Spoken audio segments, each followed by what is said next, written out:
président de la République du Bénin, Patrice Talon, était face aux députés pour présenter le bilan 2024. C'était ce 20 décembre où le président est revenu justement sur la situation politique. Pour lui, il n'y a pas de possibilité de faire des compromis politiques juste pour plaire à des gens. Le Bénin restera dans la logique qu'il s'est tracée. Aucun compromis politique préjudiciable à notre développement ne sera concédé pour plaire à qui que ce soit ou satisfaire à quelque consensus politique. C'est la déclaration du président Patrice Talon que nous allons analyser avec nos invités. Je veux bien commencer par vous, Samir ou Rossama. Ben écoutez, Guillaume, vous savez que la Constitution béninoise, en son article 72, alinéa 1er, dit ceci, que le président de la République adresse une fois par an un message à l'Assemblée nationale sur l'état de la nation. Donc, le discours qui a été donné donc par le président Talon devant la représentation nationale n'est que l'acquittement d'un devoir constitutionnel. C'est une obligation constitutionnelle pour lui de se présenter une fois par an, même si la loi fondamentale lui donne d'autres opportunités de pouvoir adresser des messages, mais qui ne prennent pas cette forme-là devant les représentants du peuple. Donc c'est pour dire qu'en réalité, en faisant cela ne fait pas de Talon un extraordinaire homme politique ou un extraordinaire démocrate. En réalité, puisqu'il a juré devant sur la Constitution, il doit pouvoir respecter les dispositions contenues dans cette loi fondamentale. Donc en se présentant devant les élus du peuple, c'était vraiment un devoir pour lui de pouvoir s'adresser à travers donc l'Assemblée nationale au peuple béninois. Parce que quand vous regardez un peu, lorsque de tels exercices se font, il y a une retransmission en direct pour permettre aux populations de suivre en direct donc le président de la République qui aborde plusieurs aspects donc de la gouvernance. Sauf que lorsqu'on a écouté Talon, on a comme l'impression qu'il est en train de faire le bilan depuis qu'il a pris le pouvoir en avril 2016 de tout ce qu'il a eu à faire dans plusieurs domaines, le domaine des infrastructures, le domaine économique, le domaine de la santé et tout, mais également le domaine de la politique. Parce que sur ce point, la plupart des acteurs politiques ne sont pas d'accord avec lui. D'ailleurs, même la Constitution de 2019 a été modifiée à sa guise pour lui permettre de prendre en possession non seulement le pouvoir exécutif qu'il a déjà, mais également le pouvoir législatif. Parce que vous vous rappelez à l'époque, dans quelles circonstances Talon a créé deux partis politiques qui lui dévouent un véritable culte, véritablement, qu'il manipule quand il veut. Il a fallu des protestations donc des hommes politiques pour qu'il ouvre un peu l'espace politique pour permettre aux démocrates de faire leur entrée donc au niveau donc de l'Assemblée nationale. C'est pour vous dire que M. Talon, lorsqu'il tient des propos que vous avez donnés, j'ai comme l'impression qu'il oublie lui-même sa propre histoire. Parce que même si M. Talon oublie, l'histoire retiendra que M. Talon, c'est sur la base d'un compromis politique qu'il a pu se présenter aux élections présidentielles, qu'il est arrivé à la tête donc du pays. J'espère que vous avez bien suivi. Aucun compromis politique préjudiciable à notre développement. Mais qu'est-ce qu'il appelle? Est-ce que le compromis qu'il a fait venir au pouvoir était préjudiciable au développement du Bénin? Qu'est-ce qu'il appelle préjudiciable? Si en 2012 déjà, Monsieur Patrice Talon, qui était proche de Monsieur Boni Yayi, à l'époque, un homme d'affaires sulfureux d'ailleurs, à l'époque, vous vous rappelez bien. Non, s'il vous plaît, s'il vous plaît, on va contrôler nos propos. Monsieur Guillaume, vous vous rappelez dans quelles conditions Monsieur Talon a pris en otage toute la filière du coton? Comment on lui a accordé un certain nombre d'avantages au port autonome du Bénin? Comment ils appellent ça? Au port autonome de Semekoji, au port autonome de Bénin. Vous vous rappelez dans quelles conditions? Et après, cette histoire d'empoisonnement, de coup d'État, a fallu que M. Patrice Talon a pris le chemin de l'exil. Après, il a fallu que l'ancien président sénégalais, Abdou Diouf, fasse de la médiation pour permettre à ce que M. Boni Yayi accepte pardonner à M. Talon. C'était ça, parce qu'il y avait un mandat d'arrêt international qui a été émis par les autorités béninoises contre M. Talon. Et donc, il a fallu qu'il y ait une médiation, que M. Boni Yayi accepte. Au nom de ce compromis politique dont il parle, au nom de l'apaisement et qui lui a permis de revenir au Bénin en 2015, de se présenter, de gagner les élections. Non, Samir, je pense qu'on va répondre à des questions. Comme ça, on va se suivre. J'ai compris votre idée. Quand M. Boni, répondez à ma Patrice question. Talon dit qu'il n'y aura pas de compromis préjudiciable, il fait allusion à quoi? parce que les démocrates, au cours des échanges qu'ils ont eu avec lui, ont demandé à ce que M. Talon puisse ouvrir l'espace politique pour non seulement ouvrir l'espace politique, puisse prendre des mesures pour permettre à ce que ceux qui sont retrouvés en prison à un moment donné puissent recouvrer leur liberté. Et également, cette histoire de coup d'État, c'est le même scénario que celui que M. Patrice Talon a connu avec cette histoire de son ami Boko, et également son ami Boko avec l'ancien ministre des Sports et un certain nombre d'acteurs qui sont associés à cette histoire. Donc quand M. Patrice Talon parle de compromis préjudiciable, il fait allusion à ces cas-là. Il fait allusion à ces deux événements majeurs. Pour vous, ce n'est pas préjudiciable. Faire des compromis dans cette situation, c'est pas préjudiciable. Pour le cas des détenus politiques, des démocrates, c'est puis le cas des auteurs qu'est-ce qui différencie de la situation que M. Talon a vécue en 2012, de la situation actuelle de M. Olivier Bokor et de ses amis? Qu'est-ce qui différencie la situation de M. Patrice Talon et de la situation du constitutionnaliste qui s'est retrouvé en prison et de Madame Rikia Madougou? Qu'est-ce qui différencie cette situation-là? C'est quand même des problèmes liés à la politique, même si on ne peut pas dire que ce sont des infractions politiques qui les ont conduits en prison, mais quand même c'est les mêmes situations qui se présentent. Et en réalité, lorsqu'on est président de la République, on se départit de sa situation partisane. Monsieur Patrice Talon, bien sûr, est un acteur politique qui a été élu, mais du moment où vous êtes élu, vous êtes le président de tous les Béninois, vous êtes le père de la nation. Vous ne devez pas tenir des propos qui frustrent une partie de la population. Vous ne devez pas tenir des propos mais qui créent une certaine division au sein de la classe politique et de l'opposition. Donc c'est pour dire qu'en réalité, pour rejoindre certains acteurs politiques, moi je pense qu'un président de la République ne devrait pas dire cela. Merci beaucoup à vous, Samir Ourossama. Alors, Pasteur Edo, que dire de cette déclaration du président Patrice Talon? Aucun compromis politique n'est envisagé selon lui, surtout pas de compromis politique préjudiciable au développement du Bénin. Alors qu'on sait que la scène politique fait l'objet de plusieurs réactions en ce qui concerne l'élargissement des possibilités pour les candidats aux prochaines élections législatives et présidentielles, mais aussi la libération de certaines personnalités politiques qui se retrouvent aujourd'hui en prison. Le compromis et le processus et le consensus sont des voies, sont des canaux forts pour pouvoir permettre à un pays d'avancer. Il faut qu'il y ait un compromis, il faut qu'il y ait un consensus. Alors, s'il dit qu'aucun compromis politique préjudiciable n'est préjudiciable au développement. N'est à tolérer, c'est vrai quand même que il a opté. Comme je le dis, c'est un message très fort. C'est un message très fort. Et comme lui, depuis un certain moment, il a engagé beaucoup de réformes économiques, réformes administratives, la modernisation des infrastructures et autres. Donc, il lui pense que aller sur la voie de compromis allait freinerait son élan de développement. Mais il faut aussi retenir il faut aussi dire à Patrice Talon que tant qu'il y aura les clivages politiques, les divisions, les dissensions politiques, tout ce qui est en train de mener comme activité, comme réforme, ne peuvent pas prospérer dans le temps. Parce qu'à tout moment, il peut y avoir des mouvements. À tout moment, il peut y avoir des émeutes. Parce que aujourd'hui, le compromis politique qui n'est pas possible selon lui, c'est justement ça concerne ceux qui sont en prison certainement, leur libération. Mais pas que. Il y a plusieurs aspects sur lesquels la classe politique demande l'intervention du président Talon. Ouvrir l'espace politique pour que on puisse sentir qu'il y a de la liberté. On ne sent pas ça. Mais au même moment, Samir a dit quelque chose tout à l'heure, c'est que les acteurs politiques oublient très vite le passé. Et Patrice Talon, justement, est arrivé au pouvoir parce qu'il y a eu un compromis, il y a eu un consensus.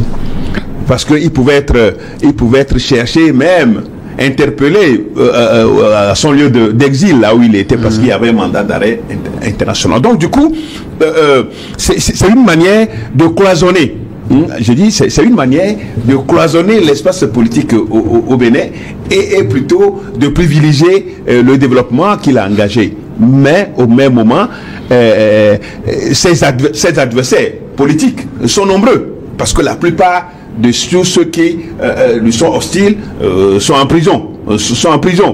Et cela ne facilite pas, ne favorise pas l'engrenage politique dans le pays. C'est vrai, quand vous arrivez à Cotonou, quand vous arrivez au Bénin, il y a des infrastructures, il y a des rues, il y a tout. Il y a quand même, il y a tout pour faire le bilan. Et dans son exercice constitutionnel devant le Parlement, l'État de la Nation devant le Parlement, je le disais en off tout à l'heure que presque tous les chefs d'État, presque toutes les constitutions ont inscrit à leur sein cet aspect. Le fait que le chef de l'État doit faire le bilan à l'État de la Nation devant au moins une fois par an. Et ça, au moins, il le fait, on le félicite. Ce n'est rien d'extraordinaire, ce n'est que le respect de la Constitution. D'ailleurs, la Constitution devant laquelle il a prêté.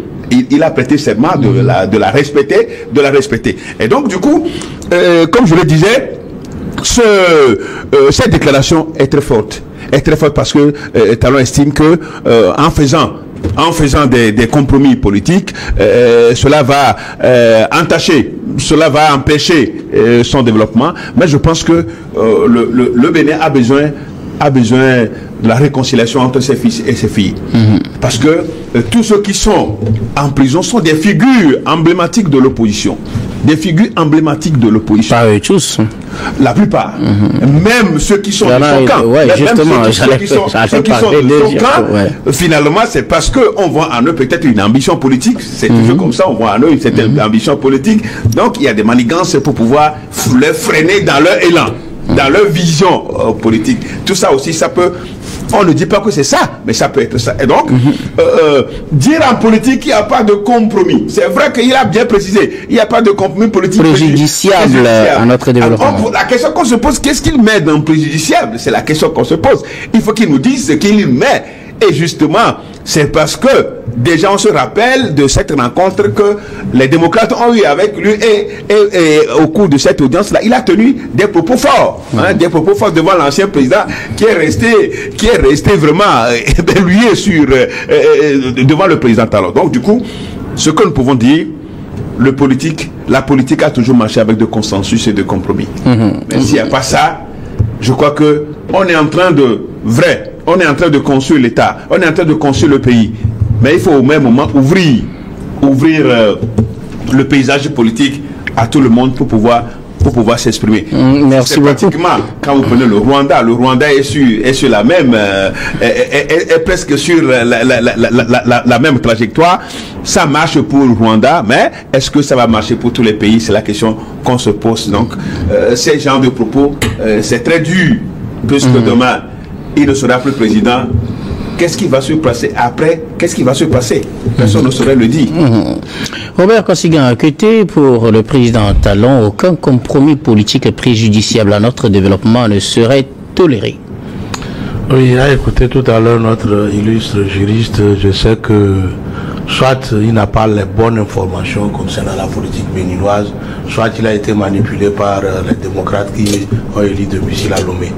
Parce que si nous voulons prendre la déclaration de M. Patrice Talon, c'est pour d'abord dire, c'est vrai que je tire à la fin de mon dernier mandat, mais j'ai encore les leviers du pouvoir en main.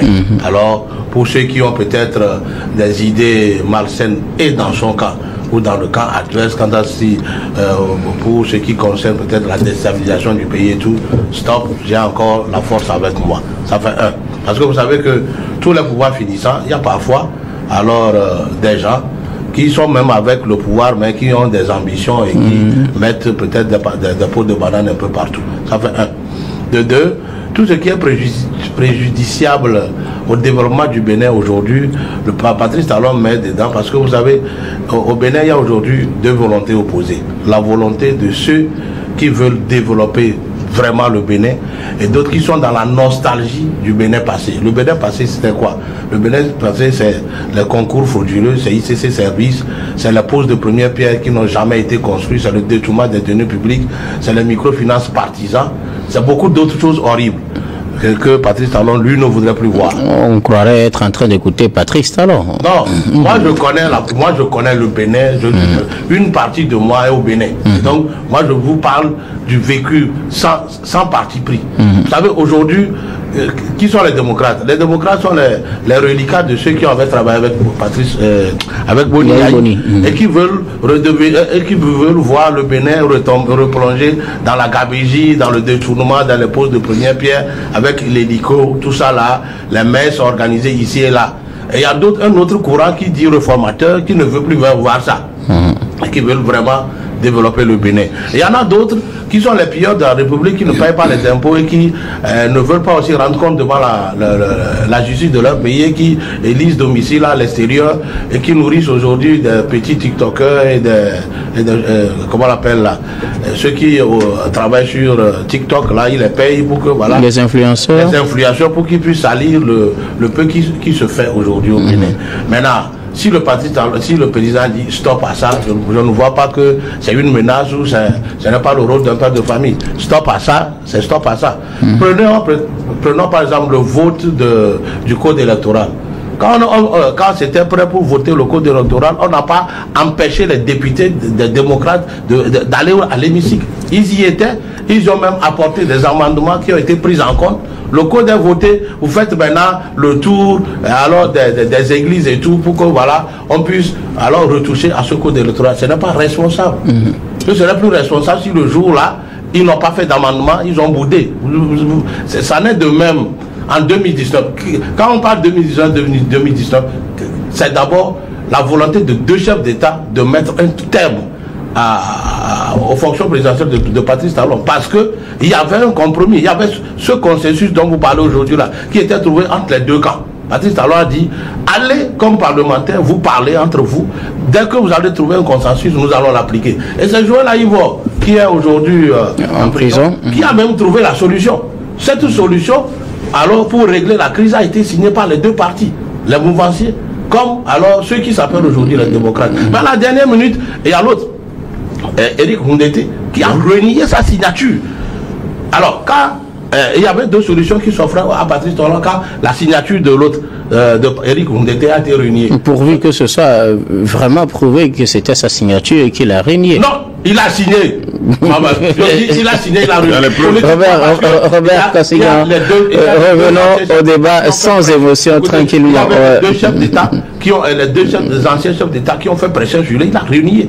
Alors quand il a renié, il y a deux solutions qui s'offrent à Patrice Talon. C'est-à-dire que soit il y a comment on l'appelle, il y avait ça dit que alors je veux comprendre une chose, les deux premiers intervenants ont mis quelque chose en question que met Patrice, s'il vous plaît, répondez à ma question. On n'a jamais demandé les services de Abdou. Je ne refuse pas.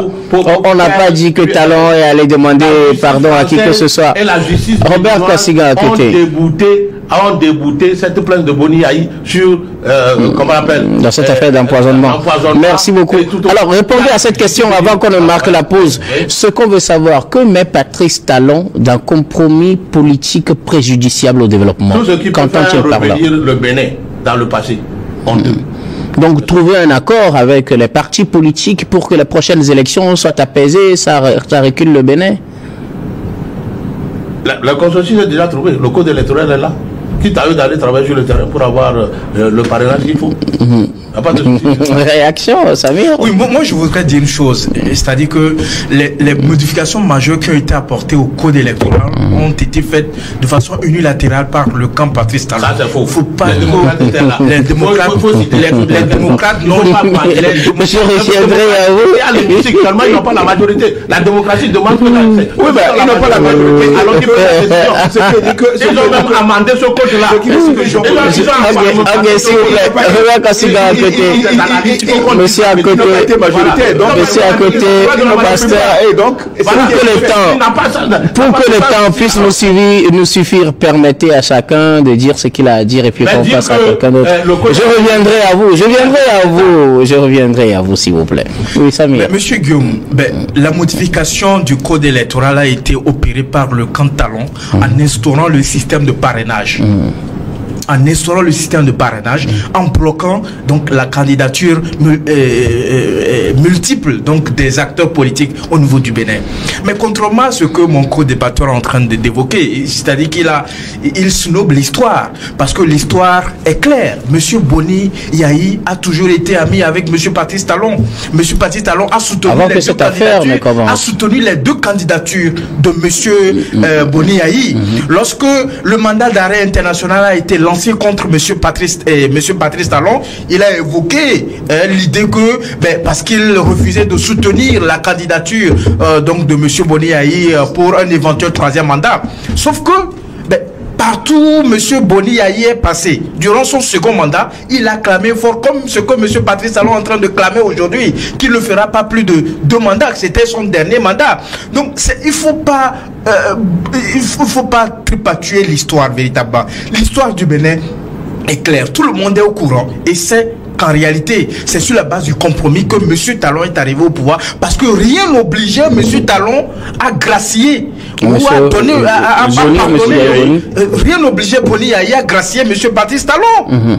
Et donc pour vous, Patrice Talon doit faire la même chose dans ce contexte? Je ne dis pas ça, mais en réalité, lorsqu'on dit aucun compromis politique préjudiciable, il faut que M. Talon explique davantage qu'est-ce qu'il appelle par compromis politique préjudiciable. Parce qu'en réalité, les situations qui se présentent aujourd'hui au Bénin, c'est des acteurs politiques à un moment donné de l'histoire du Bénin se sont retrouvés en prison et que les acteurs politiques demandent la clémence du président de la République pour que ces personnes-là retrouvent leur famille, que ces personnes-là participent donc à l'édification du pays. Merci beaucoup à vous, Samir Rossama. Pasteur, quelque chose à ajouter rapidement? Non, je voudrais dire que il y a des fois des choses qu'on ne dit pas.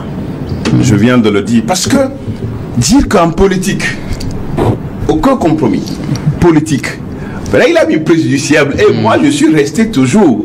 Tu me demandes, qu'est-ce qui est préjudiciable? C'est pour dire qu'il n'est pas dans l'absolu. Pourvu que ce soit préjudiciable, il ne va pas le faire. Qu'il ne va pas tolérer des manifestations. Il ne va pas dit accepter. Non, mais c'est ça. Donc on est en train de parler à sa place, puisque ce n'est pas clair. Est-ce que ceux qui sont en prison vont y rester jusqu'à la fin de leur peine? Puisque aujourd'hui, le sujet majeur du Bénin, la préoccupation des acteurs politiques, c'est que ceux qui sont en prison soient libérés. C'est ça la préoccupation majeure. Il n'y a pas autre chose que ça. Talon fait bien en termes de développement, en termes d'infrastructure. Ça, c'est aujourd'hui, c'est la marque, le réseau routier est la marque du Bénin. Ça, nous tous, nous apprécions. Maintenant, ceux qui sont en prison, est-ce que réellement ils méritent des peines? C'est la question. Beaucoup de personnes pensent que c'est des gens qui dérangent le pouvoir. Il faut les mettre en prison comme la plupart des pays d'Afrique. Est-ce que c'est ça leur situation? Si tel est le cas, il faut que le président les gracie. Il faut qu'il n'y aura pas de compromis politique préjudiciable. Oui, voilà, justement. Il ne va pas les gracier. Est-ce que dans ce cas, l'atmosphère politique au Bénin va pouvoir tenir dans le temps? Puisque lui, il est appelé à finir son mandat bientôt. Ou bien il va mettre son dauphin. Il n'a pas de dauphin, il a dit aussi. Il va mettre son dauphin. Qui va se succéder donc à Patrice Talon? Je crois qu'il faut préparer aussi l'avenir politique. Donc, on ne dit jamais qu'aucun compromis politique n'est à tolérer. Préjudiciable, je serai toujours sur ma demande qu'est-ce qui est préjudiciable. Peut-être que Kosiga à la clé pour nous dire préjudiciable.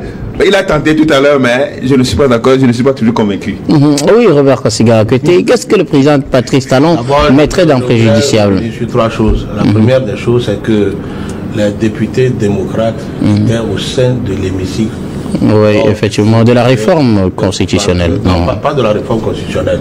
De l'amendement du code électoral qui a instauré les parrainages. Ils ont même amendé le texte. Ils avaient travaillé en commission.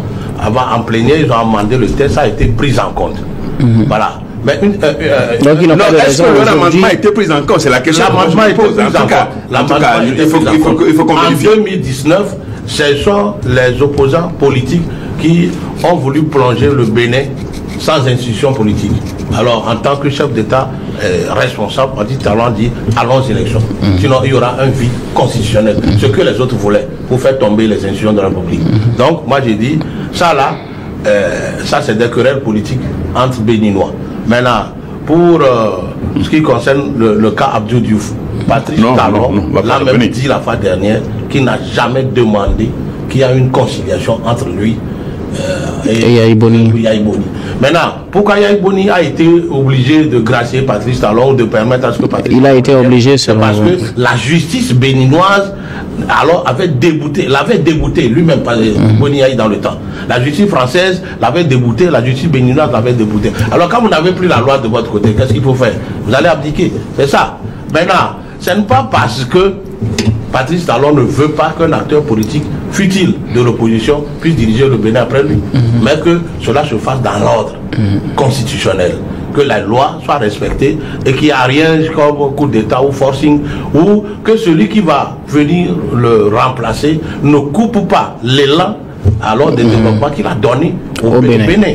Voilà. C'est en fait ça ce qui met dans préjudiciable au développement. Pour les détenus politiques, que personne, on ne peut jamais souhaiter la prison, même pour son pire ennemi. Aujourd'hui, quand regarde Madougou travaillait au Togo, ici à Lomé, il faisait du bien au Togolais. Moi, je ne peux pas lui chercher du mal. Joël Aïvor, il était un grand constitutionnaliste. Donc, il y a beaucoup d'étudiants africains qui l'aidaient. Voilà. Maintenant, moi, je ne peux pas leur chercher du mal. Maintenant, il y a une loi qui a été prise entre temps, une demande de grâce présidentielle qui a été votée à l'Assemblée nationale, qu'ils n'utilisent pas eux-mêmes. Ils peuvent demander, alors une grâce présidentielle, ils peuvent demander d'être graciés par le chef de l'État, mais ils ne l'ont jamais utilisé. C'est des hommes, alors qu'on ne peut pas forcer à utiliser ces canaux pour sortir de prison d'abord et chercher à obtenir l'amnistie après. Voilà. Merci beaucoup. Merci beaucoup à vous tous, pasteur. Nous sommes arrivés à la fin du temps imparti pour se suivre rapidement. Juste après le vote du code électoral, je crois que c'est en mars 2024, naturellement. Donc ça, c'est la dernière modification. La dernière modification. Bien avant, il y avait une modification. Il faut reconnaître que cette modification a été attaquée par l'opposition devant même devant la juridiction. Bien sûr. Ce qui veut dire que les gens n'étaient pas d'accord. L'opposition n'était pas. Ça s'impose à tout le monde. Merci beaucoup.